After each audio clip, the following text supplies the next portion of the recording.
Hello students, good afternoon. आज हम लोग सेमेस्टर 6 के एक टॉपिक युवा तुर्क आंदोलन, जो कि कोर 14 का एक टॉपिक है, उस पर चर्चा करेंगे। देखेंगे कि युवा तुर्क आंदोलन कैसे प्रारंभ हुआ, इसका उद्देश्य क्या था और इसका क्या प्रभाव पड़ा अन्य देशों पर। तो थोड़ा परिचय देख लेते हैं कि 19वीं शताब्दी जो था, 19वीं शताब्दी में तुर्की को यूरोप का मरीज कहा जाता था, यानी बीमार राज्य। और प्रत्येक जो शक्तिशाली देश थे वो अपने हितों को पूरा करने के लिए तुर्की का शोषण करना चाहता था या कर रहे थे। तो 19वीं शताब्दी के अंत तक तुर्की की जो स्थिति थी इतनी दयनीय हो चुकी थी कि वहां पर जो एक बड़े सुधार की जो आवश्यकता थी वह महसूस होने लगी थी। और उससे पहले एक सुधार हुआ था, तंजीमात सुधार काल, तो उसमें कोई विशेष परिवर्तन तुर्की में नहीं आया था।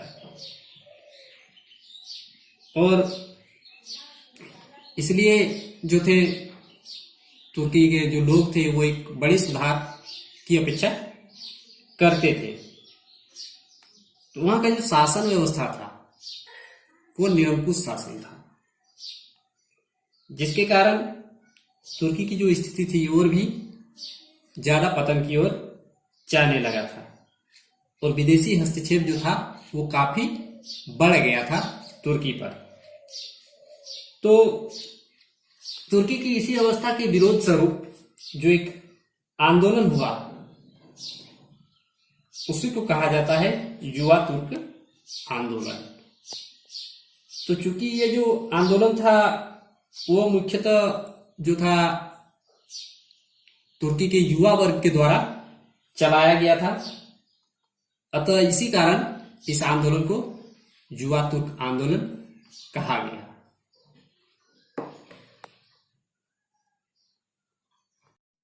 अब देखते हैं कि युवा तुर्क आंदोलन के कारण क्या थे। तो वैसे तो कई कारण थे, लेकिन उसमें जो प्रमुख कारण थे उन कारणों पर हम लोग चर्चा करेंगे। तो सबसे पहला जो कारण था वो था अब्दुल हमीद द्वितीय का निरंकुश शासन। तो 1887 से 1908 ईस्वी तक जो तुर्की का जो शासक था वो था अब्दुल हमीद द्वितीय। तो अब्दुल हमीद ने क्या किया, सबसे पहले संसद को भंग कर दिया और मंत्रियों को जो अधिकार प्राप्त थे वो तमाम अधिकारों से उन्होंने मंत्रियों को वंचित कर दिया। और शासन में जो भी उदारवादी थे उन लोगों को तुर्की से बाहर निकाल दिया। और उदारवादी दल के जो नेता थे मेधता पाशा, उसकी हत्या करवा दी। इसके अतिरिक्त यूरोप से जो किताबें आती थी तुर्की में, जिसमें राष्ट्रवादी विचारधारा से संबंधित होते थे जो भी पुस्तक, उन पुस्तक या लेख या पत्र पत्रिका जो भी आते थे यूरोप से, जो राष्ट्रवाद से संबंधित विचारधारा रखते थे, उन सभी को तुर्की में प्रतिबंधित कर दिया गया, प्रतिबंध लगा दिया गया। और जो लेख एवं प्रकाशन होते थे जो तुर्की के द्वारा किया जाता था, उन पर सरकार ने अपना प्रतिबंध लगा दिया। अब कोई भी लेख या पत्रिका अगर छपा जाता तो उसमें सरकार का आदेश दिया जाता था या सरकार को दिखाया जाता था, या सरकार की आलोचना नहीं की जा सकती थी। और प्रेस की जो स्वतंत्रता थी उस पर भी प्रतिबंध लगा दिया गया। और यह आज्ञा सुल्तान के द्वारा निकाली गई कि तुर्की के जो लोग हैं वह स्वतंत्रता एवं संविधान जैसे शब्दों का प्रयोग ना करें। तो आप सोच सकते हैं कि ये कितना बड़ा फैसला था, लोगों की स्वतंत्रता को छीनने के लिए कितना निरंकुश था अब्दुल हमीद द्वितीय। इसके अतिरिक्त उन्होंने क्या किया, एक गुप्तचर विभाग की स्थापना की और कहा जाता है कि उन्होंने हर जगह पर अपने गुप्तचर छोड़ रखे थे, और जिससे क्या होता था कि उसको कहीं भी कुछ भी प्रकार की अगर सरकार विरोधी बातें होती थी तो तुरंत उसको पता चल जाता था। तो इस निरंकुशवादी सोच के प्रति उदारवादी वर्ग और जनसाधारण वर्ग जो था उसको हिलाकर रख दिया था अब्दुल हमीद द्वितीय की इस निरंकुश सोच ने। तो इससे क्या हुआ कि अत्याचार, निरंकुशता और भ्रष्टाचार के वातावरण बढ़ते गए। तो जिससे उदारवादी वर्ग जो थे उस समय, जो हालांकि ज्यादातर तो उन्होंने बाहर निकाल दिया था, लेकिन कुछ जो बचे हुए थे उन्होंने भी, या फिर उन्होंने जहां बाहर निकाल दिया था वो दूसरे देशों से भी वो सुधार के कार्य पर बल देने लगे। और उन लोगों ने क्या किया, निरंकुश शासन के समाप्ति के प्रयास की ओर जोर देने लगे। और जो निर्वासित व्यक्ति थे तुर्की से, जिसको बाहर निकाले गए थे, उन लोगों ने क्या किया, जेनेवा में एकता और प्रगति समिति की स्थापना की। दूसरा जो था वो था यूरोप की राष्ट्रीय भावनाओं का प्रभाव।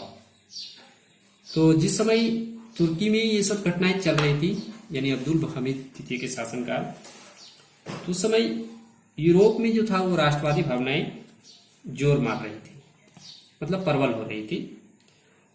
और 19वीं शताब्दी के पूर्वार्ध से ही जो था कि यूरोप के अधिकांश देशों की जनता ने क्या किया था कि अपने अपने देशों के जो निरंकुश शासन थे उसको समाप्त कर लोक सत्तावादी शासन स्थापित कर चुका था या स्थापित करने के लिए प्रयत्नशील था।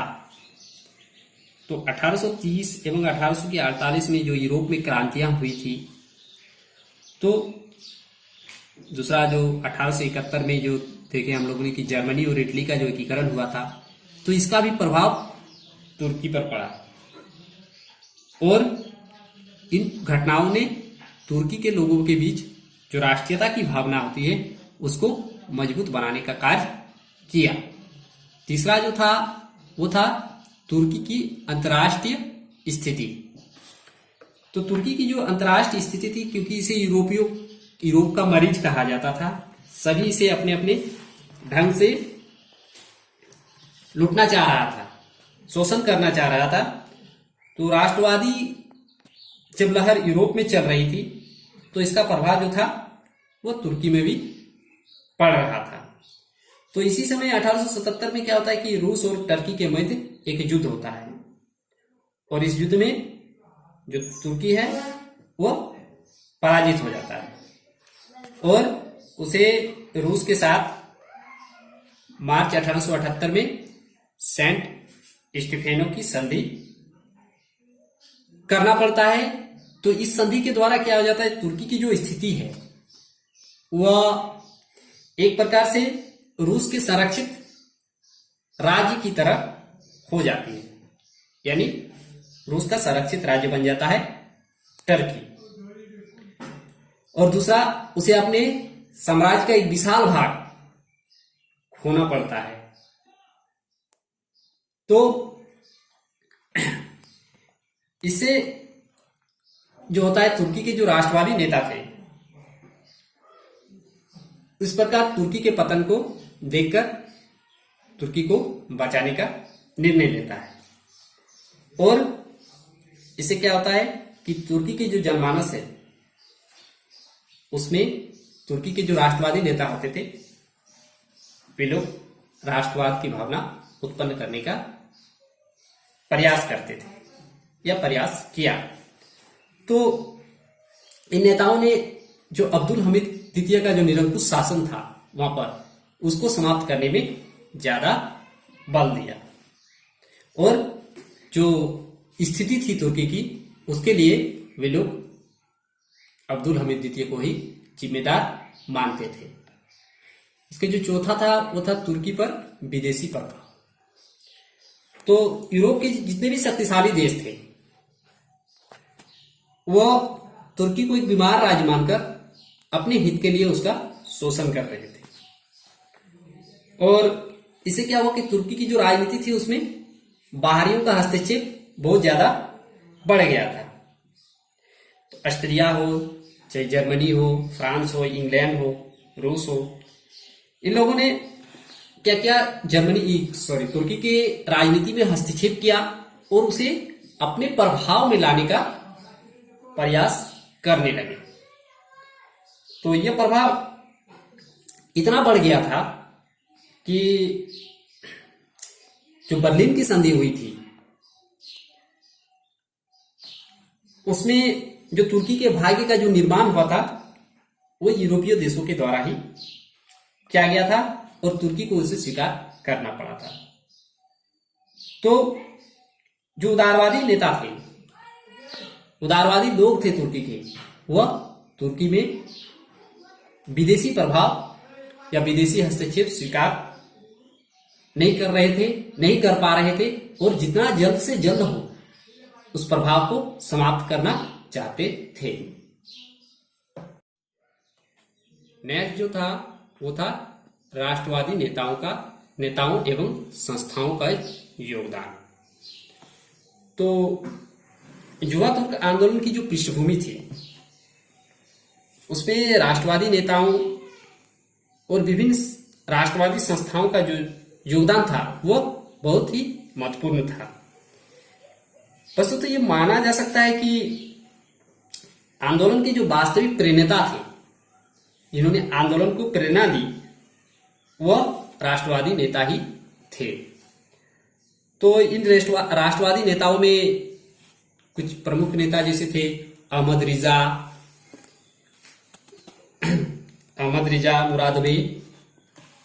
रिजा मुरादवे, आगस्त काम्ट, कमाल पाशा, इमाइल दुर्खेम, हेनरी बर्गलन आदि। तो इन नेताओं ने क्या किया,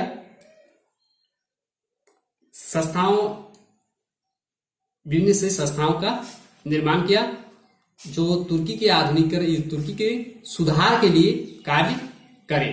तो इन संस्थाओं में था एकता एवं प्रगति समिति, वतन एवं स्वतंत्रता समिति, ऑटोमन सोसाइटी ऑफ लिबर्टी। इन संस्थाओं ने तुर्की में राष्ट्रवादी भावनाओं के प्रचार प्रसार एवं सुधार के लिए कार्य किए और जो निरंकुश शासन थे अब्दुल हमीद द्वितीय का, उसको समाप्त करने का प्रयत्न किया। नेक्स्ट जो इसका था वो था प्रकाशन एवं योगदान। तो युवा तुर्क आंदोलन की जो पृष्ठभूमि थी इसमें प्रकाशन का भी योगदान काफी महत्वपूर्ण माना जाता है। तो इसमें जो था कई समाचार पत्र पत्रिकाओं ने भूमिका निभाई थी, जिसमें था मेसवर्त, निजान एवं तरक्की। तो इन समाचार पत्रिकाओं ने युवा तुर्क आंदोलन की पृष्ठभूमि को तैयार करने में महत्वपूर्ण योगदान दिया था। तो इस प्रकार हम लोगों ने इस प्रकार देखें कि इन कारणों के कारण जो था युवा तुर्क आंदोलन की पृष्ठभूमि तैयार हुई थी और इसका जो मूल केंद्र था वो था अब्दुल हमीद द्वितीय का निरंकुश शासन एवं दूसरा जो था वो था तुर्की पर विदेशी हस्तक्षेप, विशेष रूप से उत्तरदायी माना जाता है। तो इन कारणों से क्या हुआ कि जो राष्ट्रवादी नेता थे उन्होंने तुर्की में सुधार एवं विदेशी हस्तक्षेप को दूर करने के लिए युवा तुर्क आंदोलन का प्रारंभ किया और निरंकुश शासन को समाप्त करने में बहुत महत्वपूर्ण भूमिका निभाई।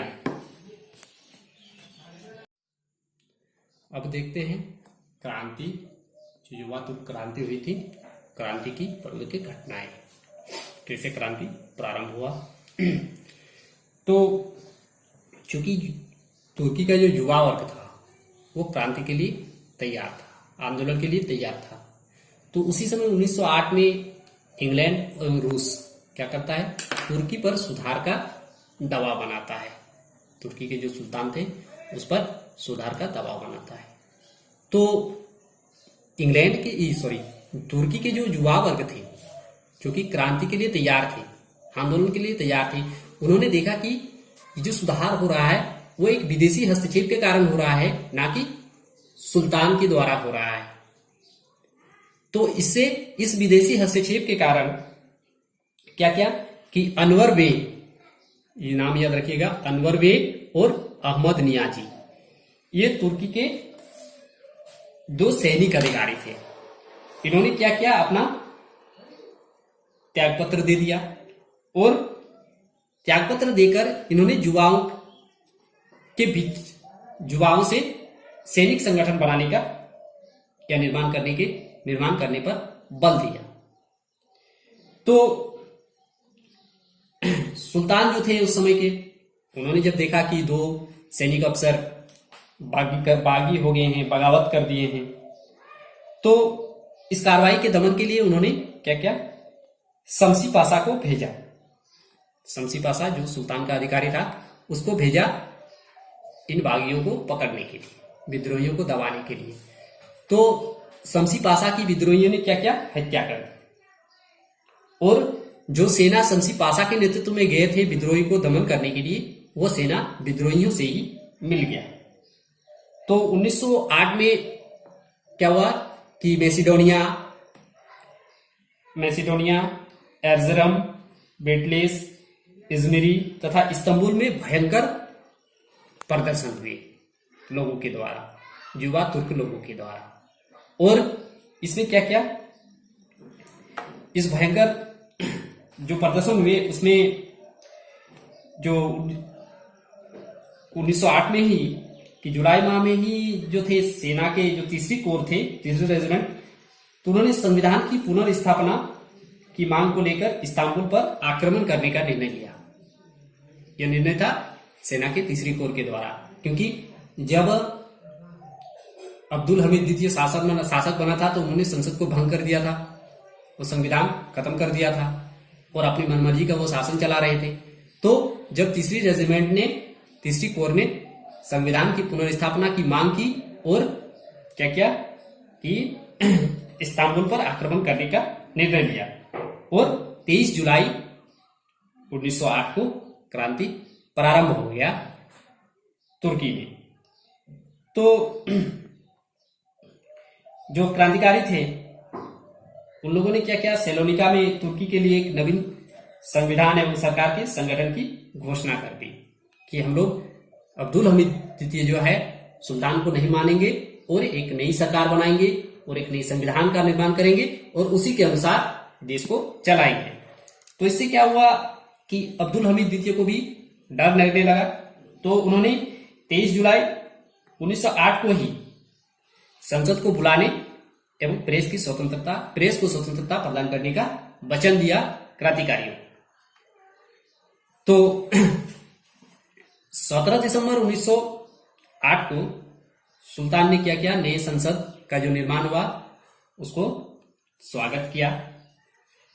तो इस समय युवा तुर्क के जो नेता थे उन्होंने क्या किया कि जो मंत्री थे संसद पर, उन मंत्रियों पर शासन का भार छोड़ दिया और जो पुराने थे उसी पर शासन का भार उन्होंने छोड़ दिया। जिस मंत्रिमंडल को भंग कर दिया था उसी मंत्रिमंडल को पुनः बुलाया गया था।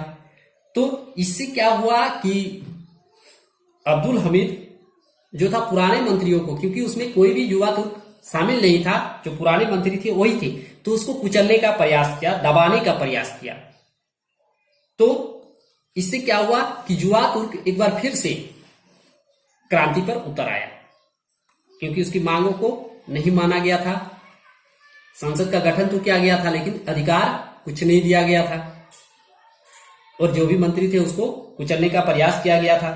तो इससे क्या हुआ, युवा तुर्क ने क्या किया, फिर से तब मैसिडोनिया की सेना से सहायता ली और 27 अप्रैल 1909 को क्या किया, सुल्तान को उसके पद से हटा दिया और उसके स्थान पर मोहम्मद पंचम को शासक बनाया तुर्की का, जो कि युवा तुर्कों की मात्र एक कठपुतली थी, यानी वो जैसा बोलता था वैसा करता था। तो इस प्रकार इससे क्या हुआ कि क्रांति जो था वो पूरा हुआ और जो निरंकुश शासन था हमीद द्वितीय का वो समाप्त हो गया और तुर्की साम्राज्य में निवास करने वाली प्राय सभी जातियां, जिनमें मुसलमान थे, यूनानी थे, सर्व थे, बल्गेरिया थे, आर्मेनियम थे, अल्बानिया था, ईसाई, इस उपलब्धि का स्वागत किया सभी ने। तो इसी कारण इस क्रांति को बारे में हेजन ने एक स्टेटमेंट दिया था कि आधुनिक इतिहास का सबसे बंधुत्वपूर्ण आंदोलन की संज्ञा दी है इस क्रांति को, यानी कि युवा तुर्क आंदोलन को। अब हम लोग देखेंगे कि इस क्रांति का उद्देश्य क्या था। तो क्रांति के पूरा होने के पश्चात जो शासन सूत्र था उसको तो युवा तुर्क ने अपने हाथों में ले लिया था और इस क्रांति का जो उद्देश्य था तुर्की की एकता एवं अखंडता की रक्षा करना, पहला जो उद्देश्य था। तो हम लोग देखते हैं कि तुर्की साम्राज्य जो था वो अत्यंत विशाल था और इसमें विभिन्न जातियां निवास करती थी और सभी की धर्म एवं संस्कृति में विशेषताएं जो थी वो अलग अलग थी।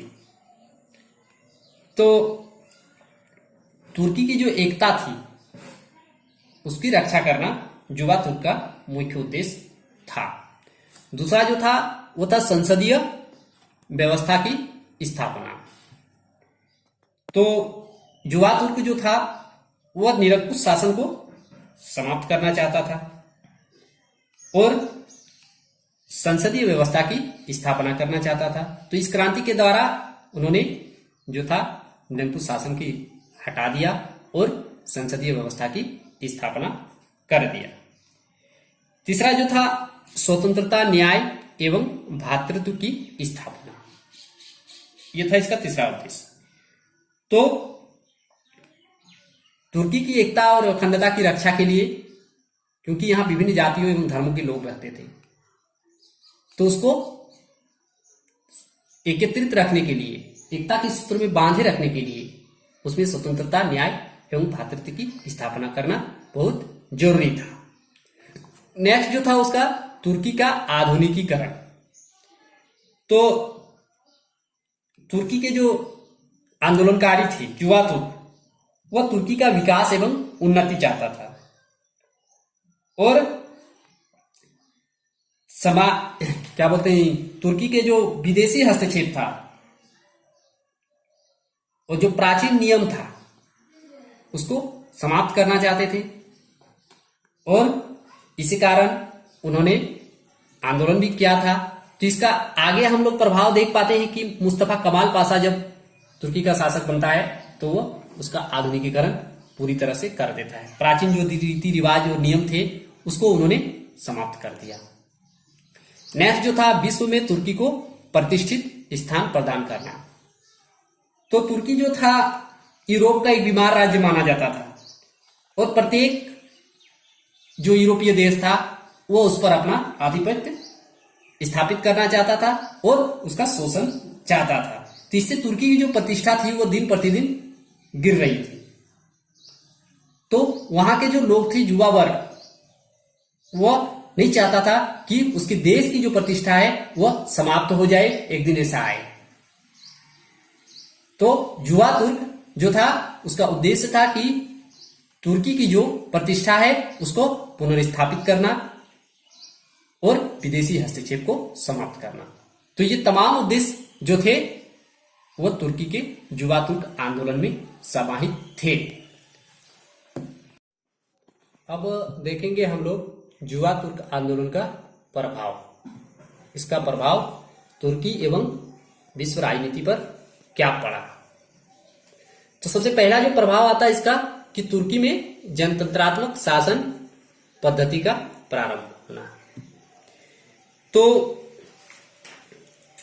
तुर्की जो शताब्दियों से चले आ रहे थे, तुर्की में जो प्राचीनतम एक तंत्रात्मक निरंकुश शासन चला आ रहा था। तो इस क्रांति के कारण, इस आंदोलन के कारण वो जो एक तंत्रात्मक शासन पद्धति थी वो समाप्त हो गई और इस आंदोलन के बाद ही सर्वप्रथम जो था संसदीय शासन व्यवस्था की स्थापना 1908 में हुई इटली में, इटली में हो रही तुर्की में। और सुल्तान के जो पैतृक अधिकार होते थे कि सुल्तान का बेटा ही सुल्तान बनेगा, तो सब तमाम चीजें इससे समाप्त हो गया और एक जनतंत्रात्मक शासन पद्धति का प्रारंभ तुर्की में हो गया। दूसरा जो था सेना में सुधारवादी प्रवृत्ति का जन्म। तो हम लोगों ने देखा कि युवा तुर्क आंदोलन ने सेना का जो प्रयोग किया था वो सुल्तान के विरुद्ध किया था, सुल्तान की सेना का ही सुल्तान के विरुद्ध प्रयोग किया था। तो इससे ये स्पष्ट कर दिया था कि सेना सुल्तान के प्रति जो है अंधभक्ति नहीं रख सकता। यदि जनवादी सुधार आंदोलन होंगे तो सेना जो था वो सुधारकों का साथ दे सकता था। तो इस आंदोलन ने क्या किया, सेना को जनसाधारण से जोड़ दिया। पहले जो था हम लोगों ने बहुत से ऐसे राजाओं की सेनाएं देखी थी कि राजा जो भी बोलते थे वही करते थे, लेकिन यहां क्या हुआ कि सुल्तान की जो सेना थी वो सुधारवादियों से मिल गई थी और सुल्तान को ही उखाड़ने में प्रमुख भूमिका निभाई थी। नेक्स्ट जो था वो था अंतरजातीय वैमनस्य का विकास, टकराव। तो प्रारंभ में जो युवा तुर्क थे वो न्याय, स्वतंत्रता एवं बंधुत्व की बात करते थे। तो परंतु कालांतर में क्या हुआ कि जैसे जैसे समय बीता वो अपने नीतियों में असफल होने लगे थे और उन्होंने क्या किया, प्रयोगों का एक सिलसिला प्रारंभ किया। तो जिससे क्या हुआ कि जन असंतोष जो है उत्पन्न हुआ और इसको दबाने के लिए क्या किया, युवा तुर्क ने गैर तुर्क जो थे, जो दबाने के लिए युवा तुर्क जो थे गैर तुर्कों के प्रति अत्यधिक अनुदार एवं असहिष्णु बन गए। तो क्योंकि तुर्की में विभिन्न जाति एवं संप्रदाय के लोग रहते थे, तो इससे क्या हुआ कि जब वो अनुदार एवं असहिष्णु हो गए तो उनमें क्या हुआ, विभिन्न जातियों एवं धर्मों के बीच में अंतरजातीय वैमनस्य का प्रारंभ हो गया और यह धीरे धीरे बढ़ता चला गया। नेक्स्ट जो है वो अंतर्राष्ट्रीय राजनीति पर इसका प्रभाव। तो अंतर्जातीय असहिष्णुता की नीति के कारण क्या हुआ कि बहुत बड़ी संख्या में जो गैर तुर्क थे, क्योंकि तुर्की वाले गैर तुर्कों के साथ असहिष्णु एवं अनुदार नीति का पालन कर रहे थे, तो वहां से चले गए और विदेशों में जाकर उन्होंने क्या किया, तुर्की के विरुद्ध प्रचार अभियान प्रारंभ कर दिया। तो इससे क्या हुआ कि तुर्कीकरण की जो युवा थे उन्होंने क्या किया, आंतरिक विद्रोह को जन्म दे दिया। तो जैसे 5 अक्टूबर 1908 को बल्गेरिया ने अपनी स्वतंत्रता की घोषणा कर दी।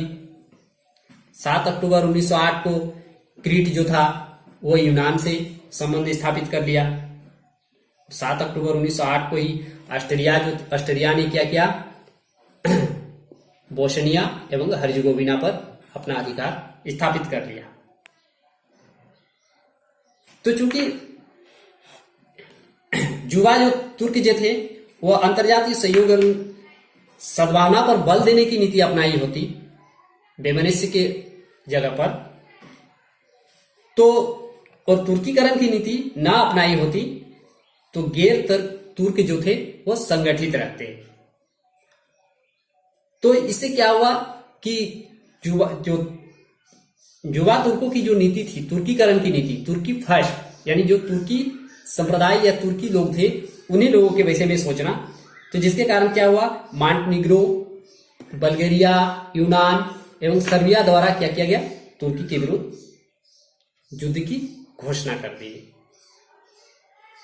तो जिसने संपूर्ण यूरोप को प्रभावित भी किया था। तो इस प्रकार माना जा सकता है कि युवा तुर्क आंदोलन ने प्रत्यक्ष अथवा अप्रत्यक्ष रूप से ऑटोमन साम्राज्य एवं विश्व की राजनीति को प्रभावित किया था। तो इसी कारण हेजन ने लिखा है कि युवा तुर्क आंदोलन को तुर्की एवं यूरोप के इतिहास की दृष्टि से अत्यंत महत्वपूर्ण घटना माना है। तो इस प्रकार आज हम लोगों ने युवा तुर्क आंदोलन के बारे में चर्चा की, इसके कारण, क्रांति और इसके उद्देश्य, इसके प्रभाव के बारे में चर्चा की। आशा करता हूं ये वीडियो आप लोगों को अच्छा लगे। धन्यवाद।